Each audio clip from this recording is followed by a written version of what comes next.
Welcome to No Church Church. Today I want to be talking about the world, the U.S., the church, end times, what God's doing. I want to talk about the whole entire thing.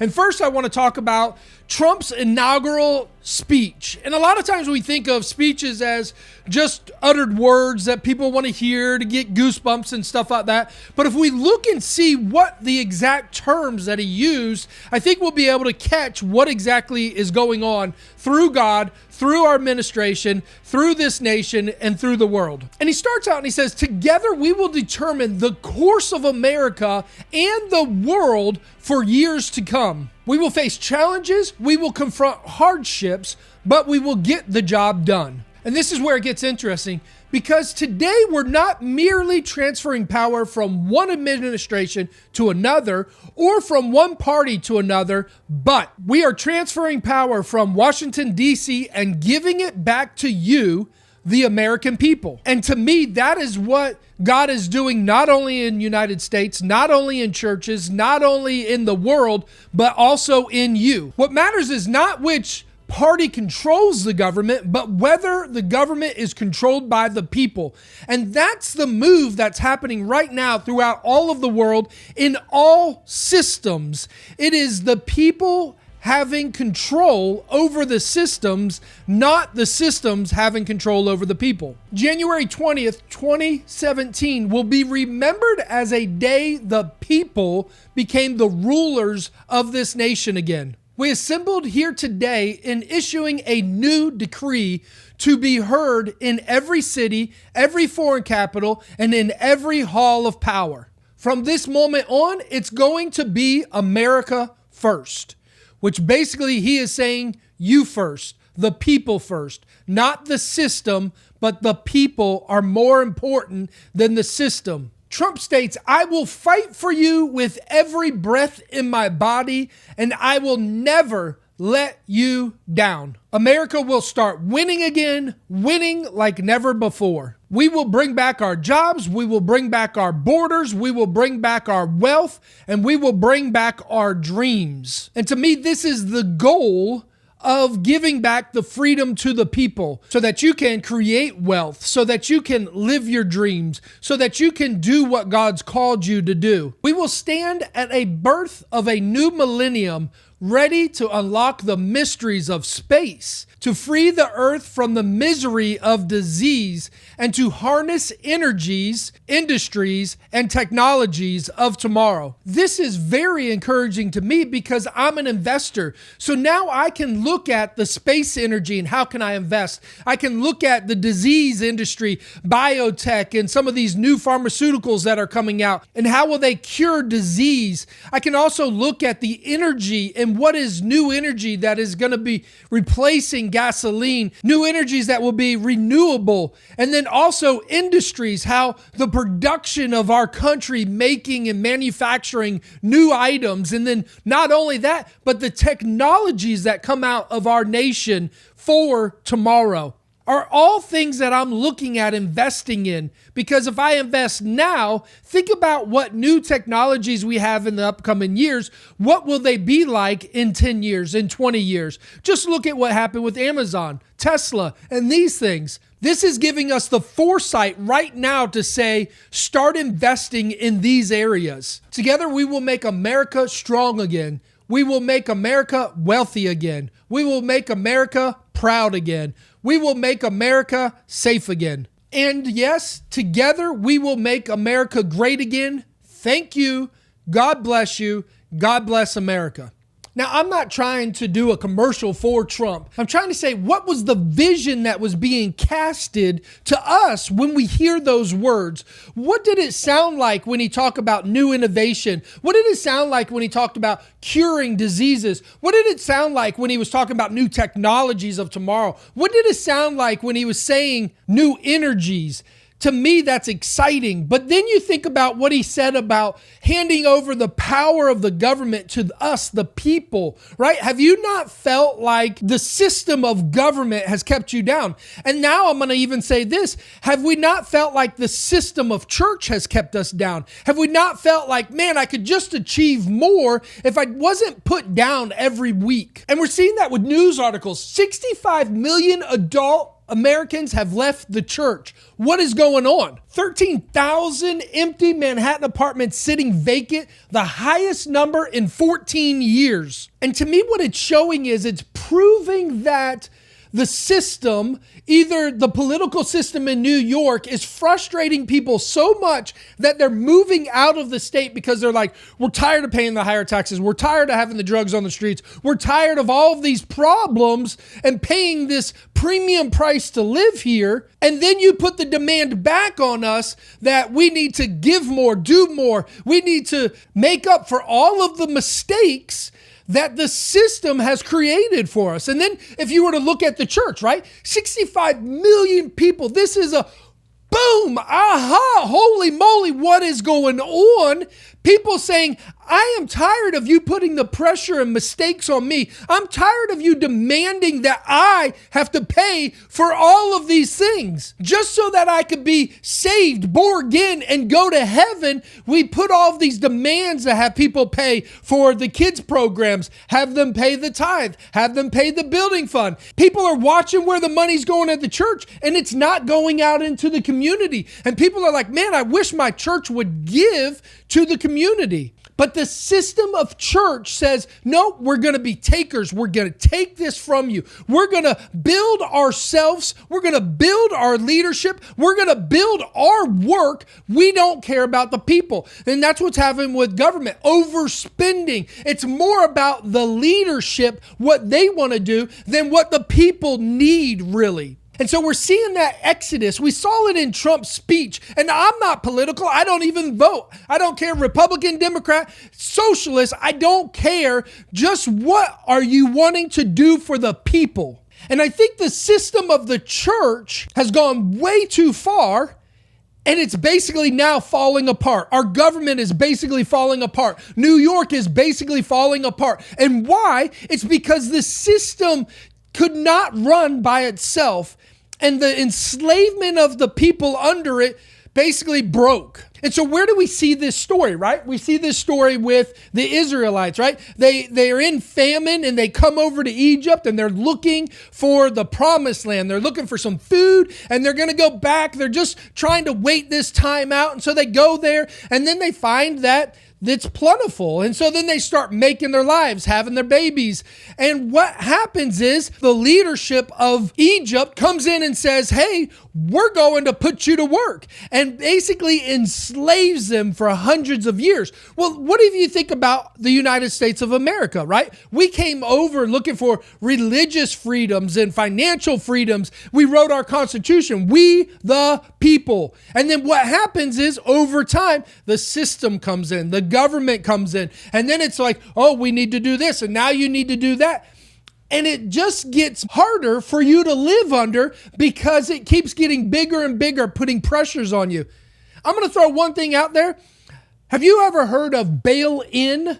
Yes, it was from the Dodd-Frank. And see, what happens is in crisis, new laws are in place. And so what happened is with the Dodd-Frank law, they had all of these banks that were needing to be bailed out by what? The taxpayers. And so they put this new law in place that says, if the banks get in trouble again, we're going to do a bail-in system, not a bail-out system. And so the bail-out is taxpayers pay for it. The bail-in system is everybody who has their money with that financial institution, the institution can decree that they need your money and can take it bail-in. It's the money inside that institution. They can say, we need that. We're going to give you stock shares of our failing banking system and take your money so that we can leverage more. You probably have never heard of that, but that is one thing that is hindering our nation of many laws on the books. And we see that happen with church and religion, right?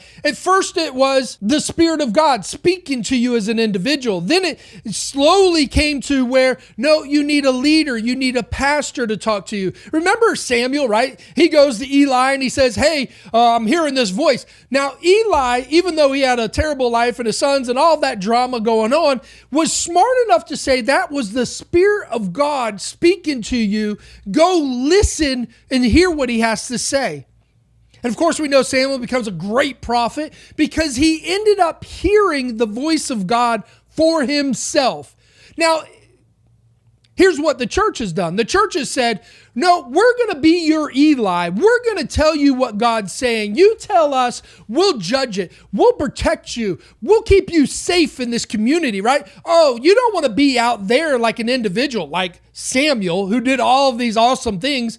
But no, you want to stay in the congregation. You want to stay here, die here, which that's what happens, right? They started to change the laws. Instead of go into all the world, it's now stay here, die here. I can't believe you'd leave our church. Well, doesn't the Bible tell me to leave the church? I got one better. How about Jesus, right? So we have these bands that would say, what would Jesus do? WWJD. But here's the thing. Jesus left the church. So then would it be more spiritual for me to leave a church? Because Jesus did it. Did Jesus not go to the temple, was rejected by the leadership of the system of the temple, and then he went out, he says, forget you all. I'm going to go do my own thing, what God's called me to do here on earth. He leaves the church. He goes and starts ministering with people. So to me, it is extremely Jesus-esque for you to leave the church, start your own ministry. I think it's totally dumbfounded, but again, we're talking about systems and how those systems start to add more and more laws and restrictions. And so the system of the church then goes, only a couple people are anointed by God to be pastors. Not everybody has the ability to be so great and awesome man of God. But see, that was added, right? What if we took the woman at the well who for a minute had an encounter with God and then preached the gospel of Jesus Christ to her whole city? See, that doesn't fit your theology. But was that not the case that a woman in an instant became able to preach the gospel of Jesus Christ to many men and women and children? Why didn't Jesus race to her and say, shut your damn mouth, woman? But that's what the church is doing. They're saying we won't let women talk in our churches. We won't dare let that filth come to our pulpits and preach the glorious gospel of Jesus Christ. No, we demand that it's a man. The system, right? That was added. It's added. The system is creating these laws and restrictions to protect the leadership, not to protect the woman. And what is Trump saying? He's saying, I'm going to give back. I'm going to take away from the leadership. I'm going to give to the people. You know, it's funny. I was talking to a pastor and he was starting a church in a community. And I said, hey, what did you really not like about the church you went to when you were a member, right? Before you came pastor, you were at another church. What did you not like about that church? And then I asked him the question of, now that you're a pastor, what do you not like about pastoring? The answer about what he didn't like as being a member of a church was this, that the church didn't do the work of going out. They didn't help the community. They didn't do outreach. They didn't go outside their four walls. It was just about building up the church. What he does not like about being a pastor is the people do not get behind his vision that he feels God's called him to. And I laughed at him. I said, do you see this isn't one and the same? And you're not even realizing what you felt as a member of a church. And now you're demanding that same thing onto your people. See, and he doesn't even realize he's in the system. I love pastors, but they don't realize that they're in a system. They're in total bondage, but the system says, no, I got to do it like this. I got to keep going. And then it goes into ego, right? Oh, well, this guy, how many times have I heard a pastor say, oh, this church is blowing up. They're doing this. They're turning their lights off during worship. They got so many people coming in. And then what we do is we try to take that program on. We try to teach those classes. We try to have those revivals because that must be what we need to do to get it to work. And I told him, I said, what if it's not one and the same? What if your heartache of wishing that the church would go out and minister to the community, which was basically you were being starved as a person, as an individual, as a calling of God on your life to do that ministry, which right? The church is supposed to equip the saints for what?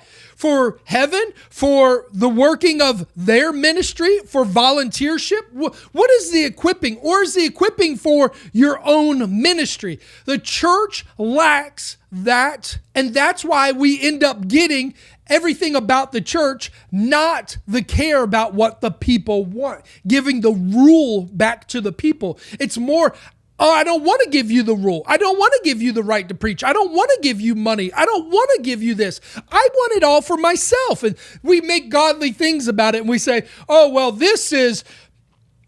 we're being godly by being good stewards. Well, wasn't I being godly by giving you that money? And now you're saying I can't have any in the back to do what God's called me to do?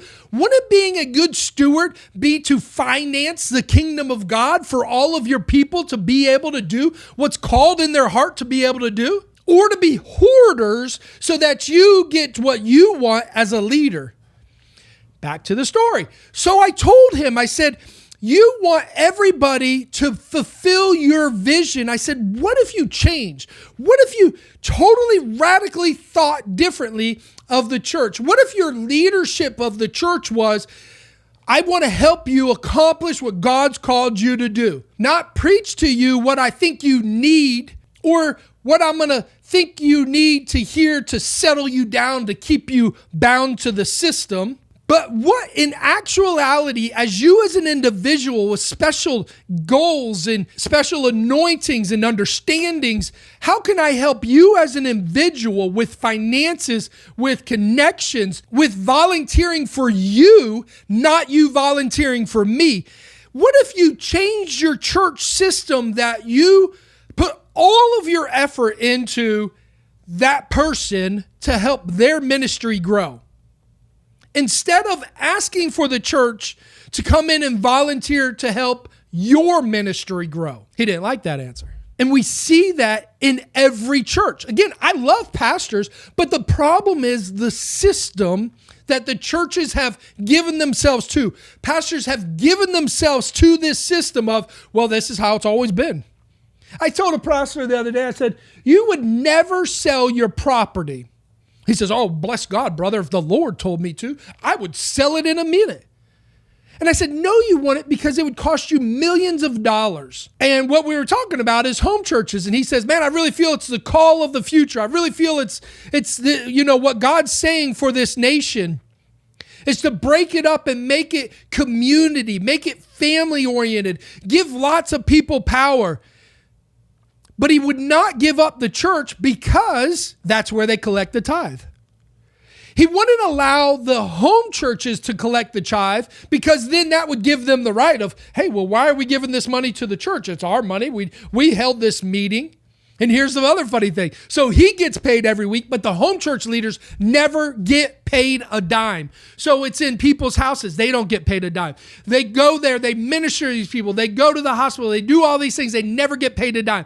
And I asked him, I said, what if these people want to do some kind of outreach or something like that? And he goes, well, it's not their money to decide what to do with it. It's the elders and the leadership of the church to determine what we should do. And I said, but what are you doing with the money? I won't mention that they had $1 million in the bank, but here they're still hoarding the money. Great people, terrible system. And for me, I feel like in the nation of America, God's calling freedom. He's trying to change the political system. In the world, he is calling people to freedom. I think there's going to be change in Iran. I think there's going to be change in Cuba. I think there's going to be change in North Korea. I think there's going to be change in China and Venezuela. I think there's going to be major change because there's a movement of freedom that is happening, just like the type and shadow of Egypt, right? So we have the enslavement. They went there for goods and prosperity. They ended up getting into bondage for hundreds of years. The United States is in the same position. It's a type and shadow. Now what happens? You have the leader Moses go into Egypt to get the people out. Let my people go. Now you have Trump's declaring the same thing at his inaugural message. Let my people go. I'm giving them freedom. I'm giving them wealth. I'm giving these things back to them. And then what do we have? We have drama.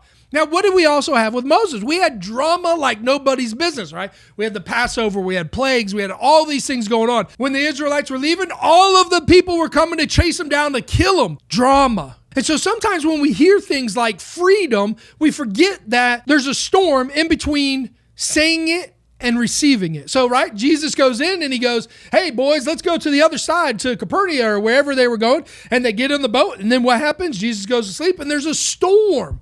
Now, Jesus prophesied, we're going to this place. But in between him saying that, and which is a good thing, and them landing their feet on that ground, there was a storm in between there. And he says, man, you have little faith that you forgot what I said we're going to do, where we're going to go. Have we forgot, with all the drama that's going on with COVID and all these things, where Trump, God, told us we're going to go as a nation, as a people? Freedom, wealth, independence. And then here's the thing is the church is saying, oh my gosh, it's the attack of the devil. Okay, well listen, let's call Jesus a devil, because when he turned over the money tables in the temple, would they have not said, my gosh, look at this devil turn over our tables? See, he was challenging the system that man created even in his own house. And so what do we think, that we're so spiritually righteous today that we have not created systems of unrighteousness in God's righteous house? Case in point, Jesus says, who's the greatest thing who ever hit earth, right? He's amazing, doing all of these fantastic things. And out of his mouth, he says, it's better that I go. What? It's better that you go. What? You are the best thing that's ever happened. So then here's the question we have to ask. What is the better that replaced Jesus? And that's the Spirit, right? So Jesus says, it's better that I go so that you can receive the Spirit who's going to lead you, guide you, teach you, bring things back to your remembrance. He's going to manifest miracles in your midst for you instead of me producing those miracles for you. It's better. It's better. It's better. But what do we say? No. You don't want that. You don't want the Spirit of God, brother. You want the pastor to tell you what to do. We've been bound by the system. Good people, maybe they don't even understand how they've created or lived in the system. There's pastors out there, they're quitting by the droves because they are tired of the system. Don't die on the altar of the system. We say the church is the body of Christ. Nope. Wrong. Jesus did not die for your stupid church, for your placard, for your marquee. He did not die for your building, for your system. He died for people. Individuals are the most valuable thing. It is not about a freaking name on a church. That is not the body of Christ. People. Right? He goes to Peter. He says, not the church revealed this to you, not the pastor revealed this to you, but my Spirit. God spoke to you as an individual, empowered you, showed you, taught you, gave you this revelation about me, Jesus Christ. Why have we given that up? Why have we demoted ourselves down to little church robots and saying, feed me, teach me, lead me, choke me, pray for me, heal me? God's gonna break that. I think the exodus of the 65 million people leaving church is a move of God. How do I know? Remember, again, Jesus left the church. People left the church when Jesus did. What did they do as leaders? They tried to demand that Jesus, who is this man who heals on our Sabbath, our day of religious, right? They're basically mad at Jesus for healing people because it didn't fit their church narrative. And that's what you hear every week. What doesn't fit the church narrative, not what doesn't fit God's narrative. Jesus had a totally different system. The most empowering, liberating system ever. Grace. I've basically gone through every subject and I've had to re-challenge myself on what I believe, trying to determine, did I create this thought because of the church system?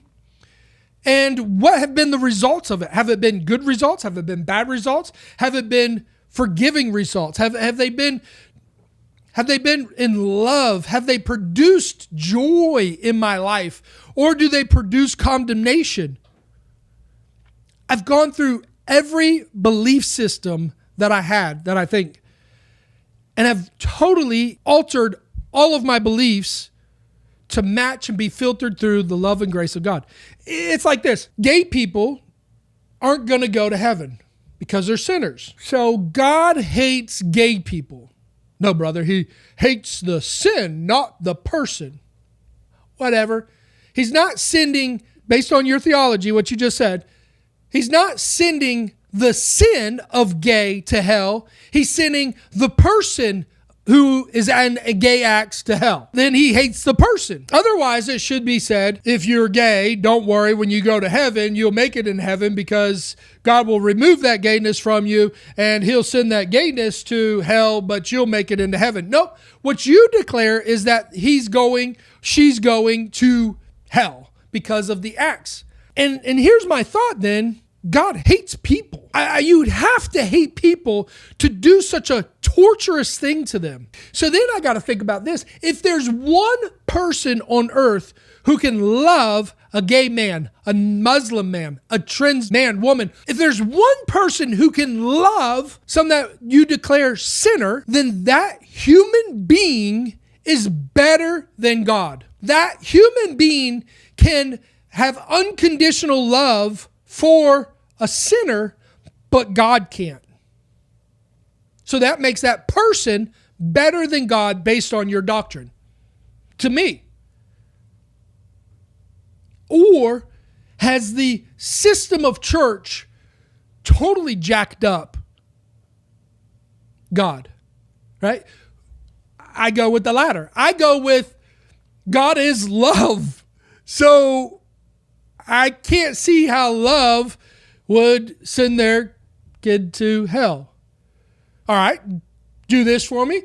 Go ahead and name which kid you think is not worthy enough based on any of their actions, and we can name a numerous amount of actions. Which one of your kids deserves hell? Just tell me which one you would push in the lake of fire. Give me one name.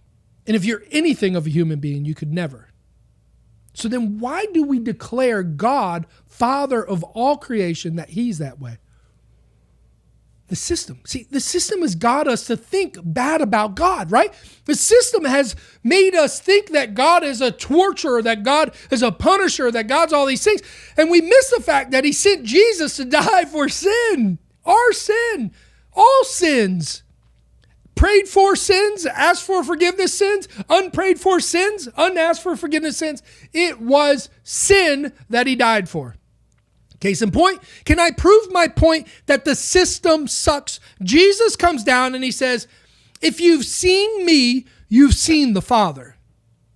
Why did Jesus have to declare such words? If you've seen me, you've seen the Father. If you've seen me, you've seen the Father. If you've seen me, you've seen the Father.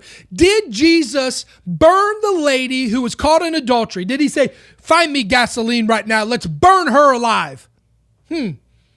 What did he do? Hold on. She did not utter a freaking word, and he says, I condemn you not. I condemn you not.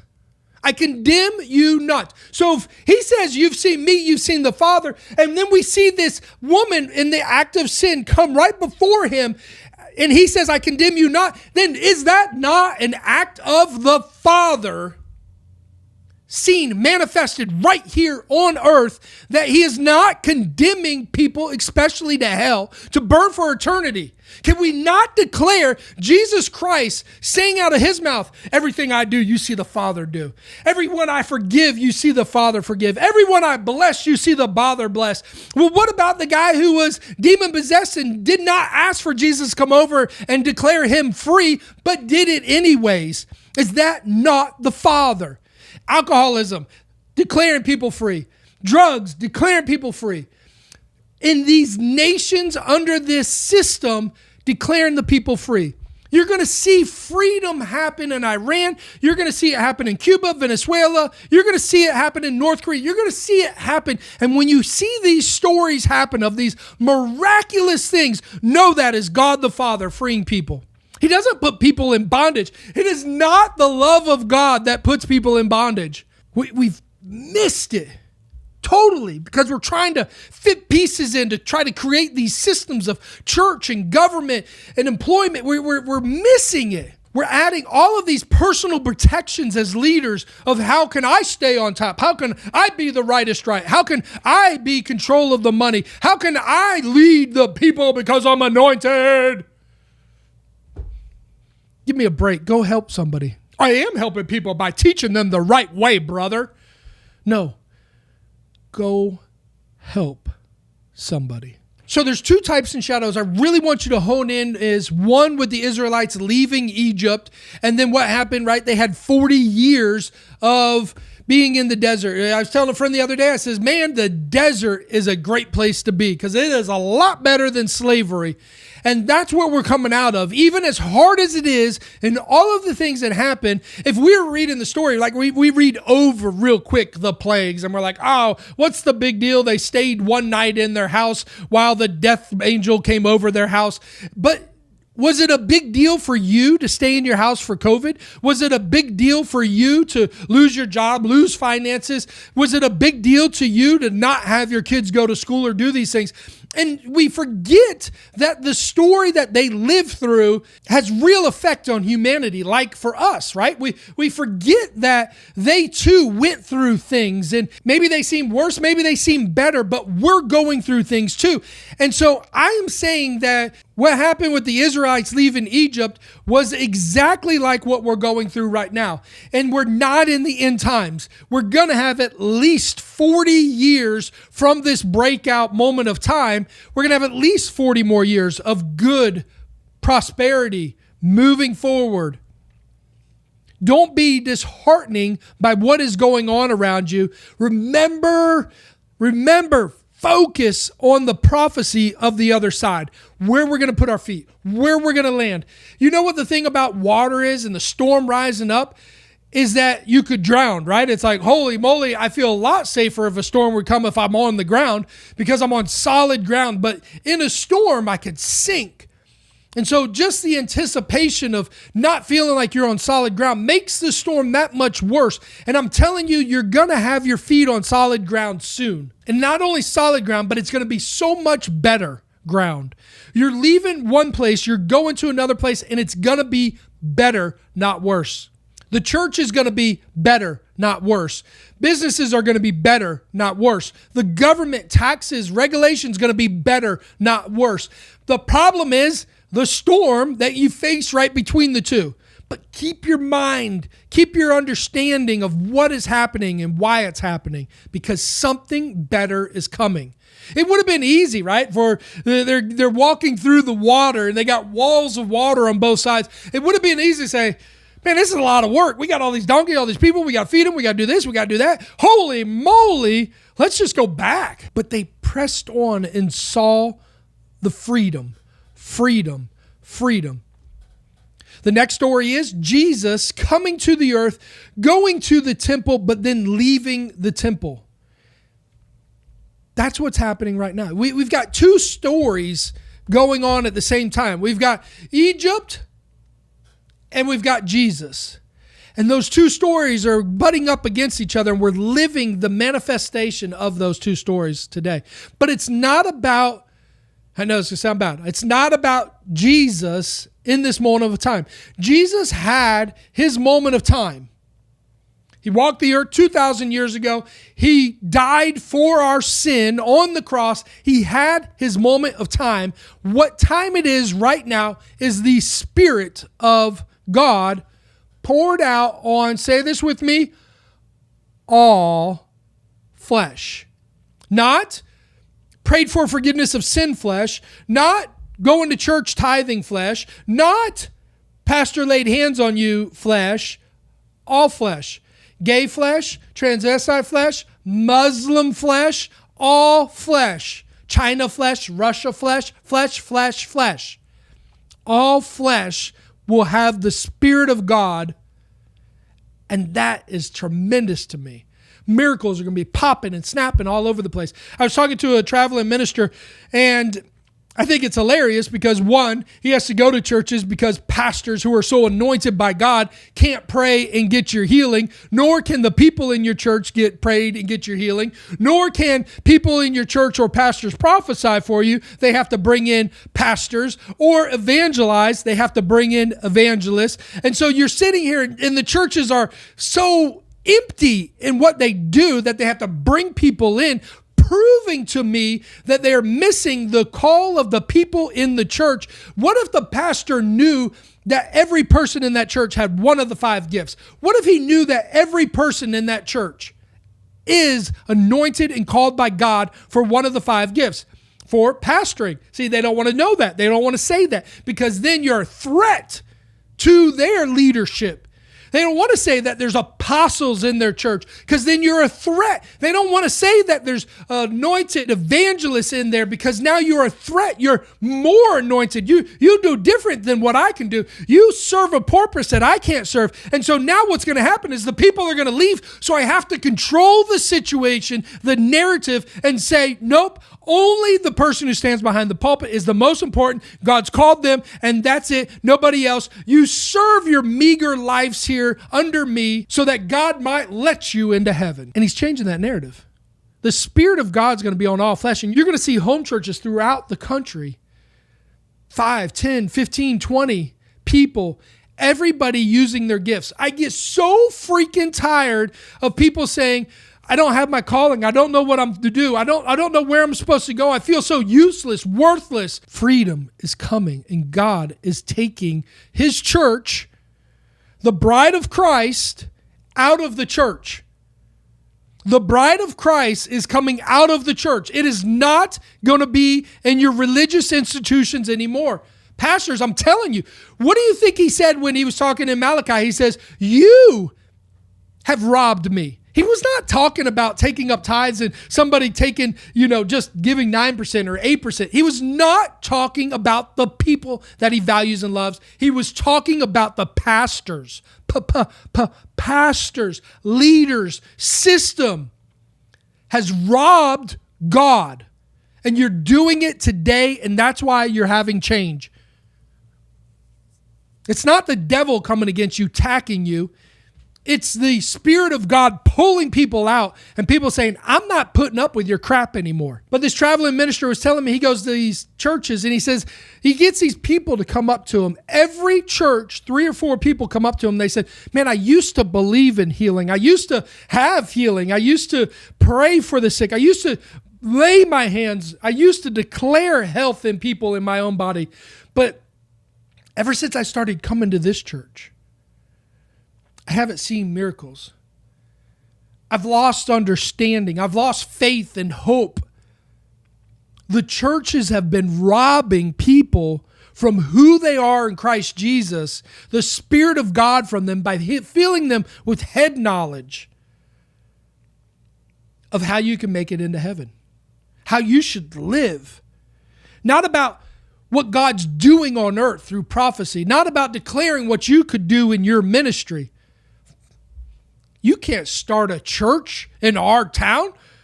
Why? Because you're a threat. And that's a crying shame. And that's why I'm saying it proves to me the bride is not the church. The church can't even get along with another church in the stinking city that it's in. How in the world do you call that the bride of Christ? But here's what I think the bride of Christ is going to be. I think it's going to be everybody frustrated, leaving the church religious system, going out and living with others, doing life together, not being part of a denomination, but being part of a spirit movement. It's not about what I think, what I say, what I teach, what I don't teach. I mean, it's so ridiculous that we all think our church is the rightest right. If you've ever said this, man, my pastor's the best, our church is the best, we do all these things. Oh, well, this is how our church says you have to live if you're going to make it to heaven. Well, this is, Well, I got to challenge you, because doesn't the Bible say you know in part, you see in part, you understand in part? So if you know in part, see in part, or understand in part, then your church only knows a little tidbit of information. Meaning the next church has a little tidbit of information, the next church has a little tidbit of information, and God forbid if the gay and lesbian community has a little tidbit of information that you do not have. God forbid if the Muslim community has a tidbit of information that you do not have, but you declare them unrighteous, unholy, unworthy sinners. But what if? What if God is big enough that he can speak to the world? Who said God can't talk to his human beings that he's created? Who said that God has to be forced to wait for you to sitting in your church with the four walls, who won't go out and preach the gospel of Jesus Christ, has to wait for you to lay your hands on somebody to do a miracle in their life? Who says that? Is God not big enough to break out freedom in China? Is he not big enough to do it in North Korea? Or are you helping God break forth Venezuela from the bondage that they're in for freedom? Or are you doing that for Cuba? What have you done? What are you doing? See, you're doing nothing. But I'm saying what's going to happen. God's moving on this nation, on this world, freedom, freedom, freedom, and he's using himself. He's not waiting for permission from the church to say, oh my gosh, I can only move on this nation of people because they are the prayers. They are the rightest right. Glory to God. Thank you. Do you see that, Jesus? They're the rightest right. Let's bless them. That's pride. That's selfishness.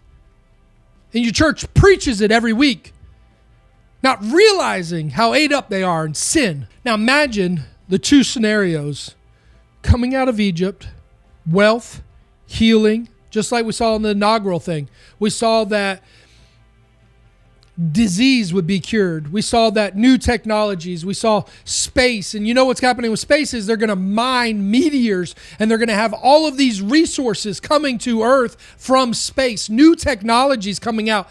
It's going to be